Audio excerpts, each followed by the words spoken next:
पे मत जाना, अच्छे अच्छे के सिंहासन तो हिला दिया। सुमेर बड़ोले मेरा नाम है, सुमर बड़ोले नाम है।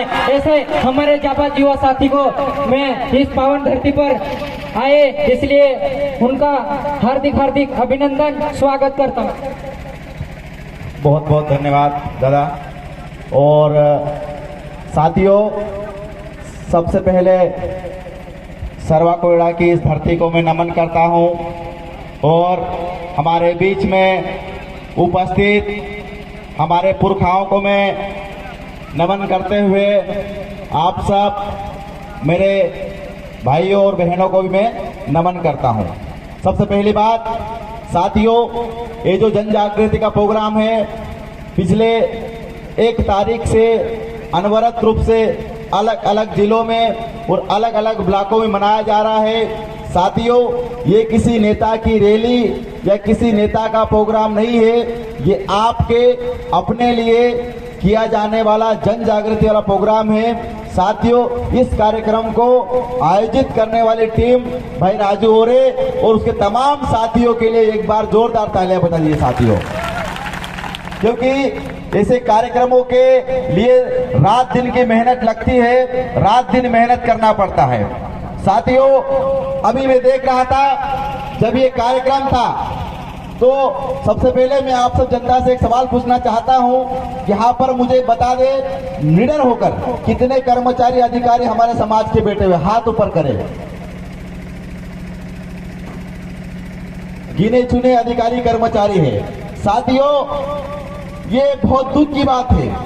आज जो समाज एक पिंक कलर के जाति प्रमाण पत्र पर नौकरी लगा, लेकिन कहीं न कहीं इसी आदिवासी समाज ने इस संस्कृति, इस सभ्यता और हमारी बोली को खत्म करने का काम किया है।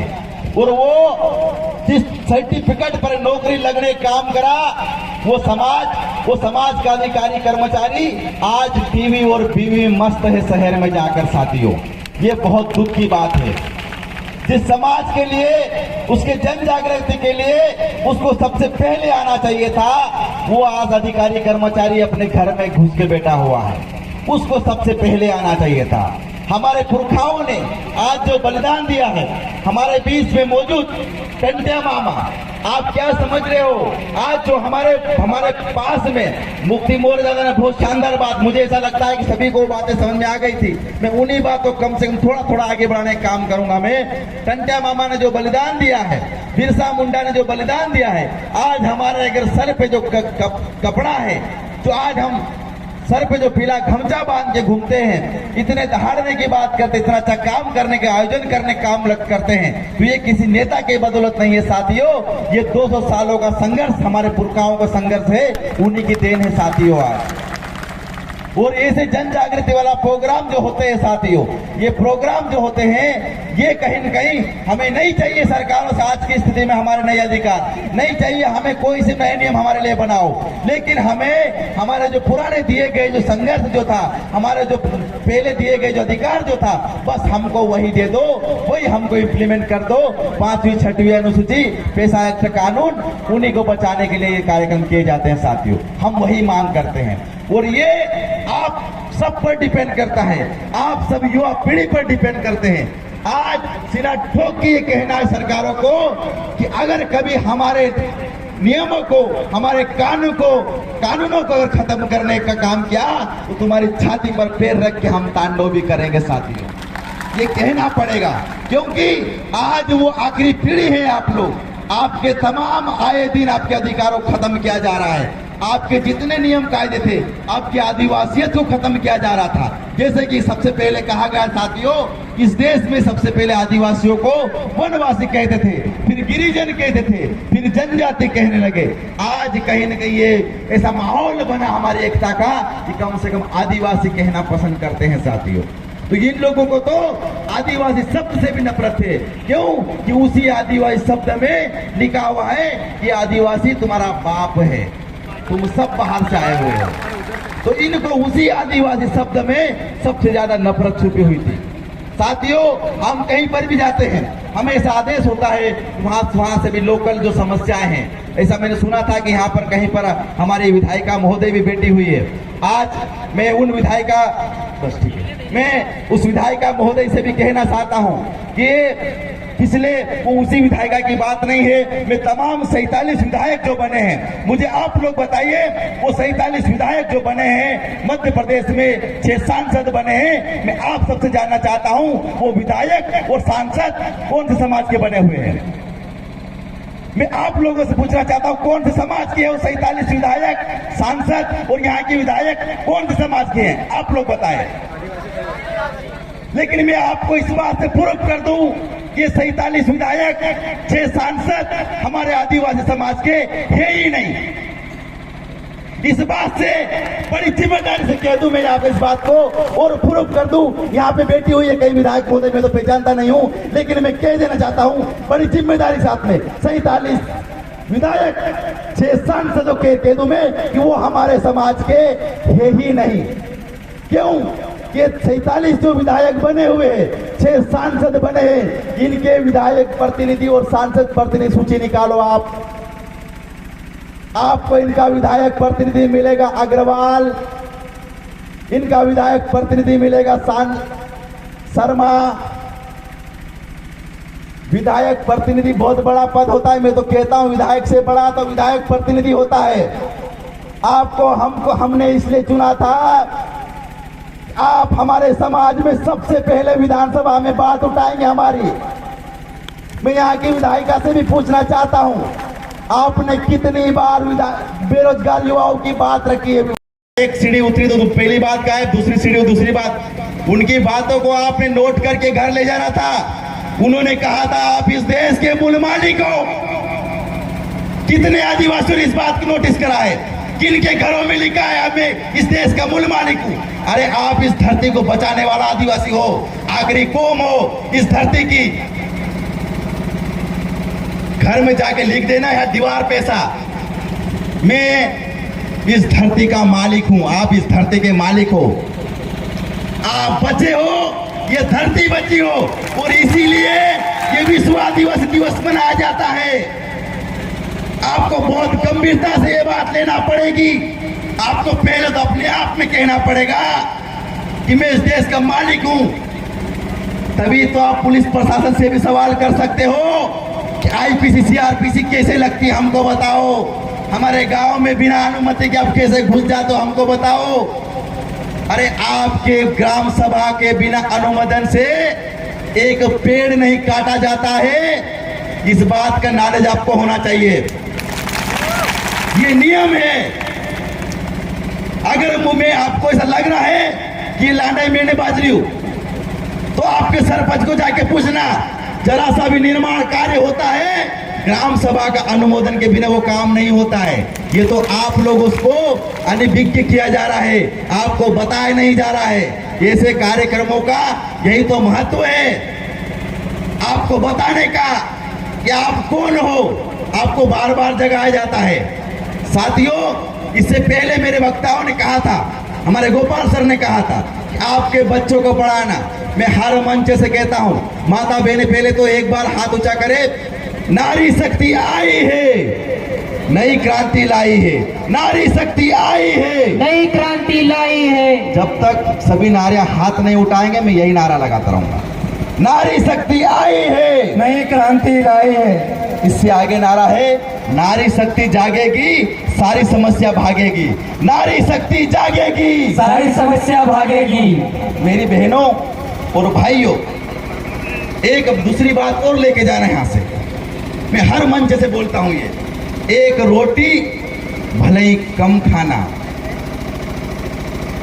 भले दिवाली पे एक बार कपड़े कम लेना, लेकिन हमारे बच्चे को स्कूल जरूर भेजना मेरे भाई। क्यों? आपका बच्चा पढ़ेगा। अगर एक घर से एक व्यक्ति अगर नौकरी लगता है तो उस घर का कहीं पीढ़ियां सुधर जाती है। हम हमारे बच्चे को थोड़ा सा बड़ा होता है तो एक बोखड़ी ला के दे देते हैं कि जा बेटा बड़ा हो गया, जंगल में जा सकता, बकरियां चरा सकता है। आपका बेटा शेर हुआ है, वो बकरियां चराने के लिए नहीं हुआ है, वो शेरों को गले में पट्टे बांध कर घुमाने वाला पैदा हुआ है। इस बात को नोट कर ले लो। लेकिन उसको वो ज्ञान कब आएगा? जब उसको पढ़ाओगे, उसको शिक्षा दोगे, तब उसको वो ज्ञान आएगा। तो आप भले ही एक रोटी कम खाना, लेकिन अपने बेटा बेटी को जरूर स्कूल भेजना साथियों। इसी के साथ मैं अपनी बात को यहीं पर विराम दूंगा। एक नारा लगाना चाहूंगा, लड़ेंगे, जीतेंगे, आवाज दो, हमें, आवाज दो, हमें। ये तो नारा लगा, आवाज तो यहाँ से यहीं तक एक नहीं हो रहे हैं। सभी साथी ऊपर हाथ करके नारा लगाएंगे। नारा लगाना है, बोलना है, आवाज दो, हमें, आवाज दो, हमें। ऐसी कैसी घटना हुई है विदिशा में, तो ये नारे का चरितार्थ तभी होगा जब विदिशा में जो घटना हुई है, वहां पे हमारे आदिवासी भाई जंगल में लकड़ियां काटने के लिए गए थे। उनको फॉरेस्ट विभाग वालों ने गोलियों से भूनने का काम करा है, जिसमें 4 आदिवासी भाई घायल हुए हैं और 1 आदिवासी भाई को मौत के घाट उतार दिया है इस मध्य प्रदेश की तानाशाही सरकार के सिपाहियों ने। तो साथियों, आज उनके साथ घटना हुई है, कल हमारे साथ भी घटना हुई हो सकती है। इसीलिए ये नारा चरितार्थ तभी होगा जब विदिशा के भाई को तकलीफ होगी, उतनी तकलीफ हमारे यहाँ खरगोन, भगवानपुरा और सूर्या कोयडा के आदिवासी भाई को तकलीफ महसूस करना पड़ेगी। अगर बड़वानी में कोई तकलीफ हुई है, उतनी तकलीफ यहाँ के भाइयों को करना पड़ेगा। और अगर यहाँ के आदिवासी भाइयों की तकलीफ हुई है, तो बड़वानी से दहाड़ना पड़ेगा, तो हमारी एकता काम आएगी, वरना कोई मतलब नहीं है आयोजनों का। ये एकता पैदा करना पड़ेगा। इसलिए हमारी टीम पूरी, महेंद्र कन्नौज जी, नितेश अलावा जी, अंतिम मुजालदा जी, लोकेश मुजालदा जी और तमाम सीमा वास्कल और हम पूरे लगे हुए, पूरे प्रदेश की क्रांतिकारी लगे हुए 15-15, 20-20 दिन से हम सिर्फ एक टाइम खाना खा रहे हैं। मुक्तिलाल मौर्य जी, उनकी पूरी टीम सिर्फ एक टाइम खाना खा रहे हैं। इसीलिए जन जागृति करते हैं। आपको हम बताने के लिए आए हैं कि आप शेर हो, आप जाग जाओ और आपको जागना पड़ेगा। आपकी इजाजत हो, सिर्फ 2 मिनट की एक कहानी सुनाऊंगा मैं, चलेगा? 2 मिनट लूंगा मैं। साथियों, एक बार क्या होता है, गांव में एक बकरियां चराने वाला होता है। बकरियां चराने के लिए जाता है, जैसे अपने यहाँ गांव वाला जैसे ग्वाला कैसे जाता है ना, इसी प्रकार बकरियां चराने के लिए जाता है। तो वो जाते जाते क्या होता है, एक बार बहुत जंगल में चला जाता है। तो उसके साथ में क्या, सब शेर तो रहते हैं, तो उसके साथ में क्या हुआ, छोटा सा एक शेर का बच्चा जो है उनके साथ में लग जाता है। अब बकरी चराने वाला क्या होता है, वो समझता है ठीक है शेर का बच्चा है, ले आता है साथ में। अब धीरे धीरे धीरे टाइम बीतता जाता है। वो जो शेर का जो बच्चा जो था, धीरे धीरे धीरे बकरी होने के साथ में बड़ा हुआ। अब वो बकरी होने के साथ में धीरे धीरे बड़ा हुआ। वो बकरी होने के बीच में रहना, बकरी होने के साथ में ही खाना, बकरी होने के साथ में ही रहना, उनको वहीं बांधता था, वो वैसा ही करता। धीरे धीरे वो शेर जवान हो गया, बकरियों के साथ में वैसे ही सीखा वो। अब वो क्या हुआ, जंगल में गए उसी जगह, तो फिर दूसरे शेर ने देखा, उसका दिमाग खराब हुआ। वो फिर बोलता है, अरे यार एक शेर होकर ये क्या कर रहा है, बकरियों होने के साथ में रह रहा है, वैसे ही व्यवहार करता है, बकरियों के साथ में चारा खा रहा है, बकरियों के साथ में मस्ती कर रहा है, जबकि उनका शिकार करना चाहिए इसने। तो उसने सबसे पहले झपट्टा मारा और उसने किसी बकरी को नहीं उठाया, उसने सबसे पहले शेर को उठाया। शेर को उठाकर लेके गया कहाँ पे, जंगल में, और उसको बोल रहा है कि ये तू क्या कर रहा है, तू शेर है, तेरे को इनका शिकार करना चाहिए, तू इस जंगल का राजा है। वो बोलता है नहीं, मैं तो बकरी हूं। वो बार बार उसको बोलता है, एक बार हो गया, 2 बार हो गया, अब शेर का दिमाग खराब हो गया, बार बार बोलता है नहीं तू शेर है। वो बोलता है नहीं, मैं तो बकरी हूं, उनके साथ में बड़ा हुआ, उनका ही दूध पी के बड़ा हुआ, मैं तो बकरी हूं। फिर उस तालाब किनारे ले गया, दोनों का देखा, देख तेरी शकल और मेरी शकल एक है। बोले हाँ शकल तो सही है, तो फिर तो शेर है। पर बोले नहीं, मैं तो बकरी हूं। अब समझा कि उसका होगा दिमाग खराब, उसने शेर को 2 झपट्टे लगाए। फिर उसको गुस्सा आया, उसने और ऐसे जोर झपट्टा लगाया और उसने दहाड़ा, तो फिर उसने भी दहाड़ा। तो बोले देखा तू भी शेर है। बोले हाँ यार मैं भी शेर हूँ।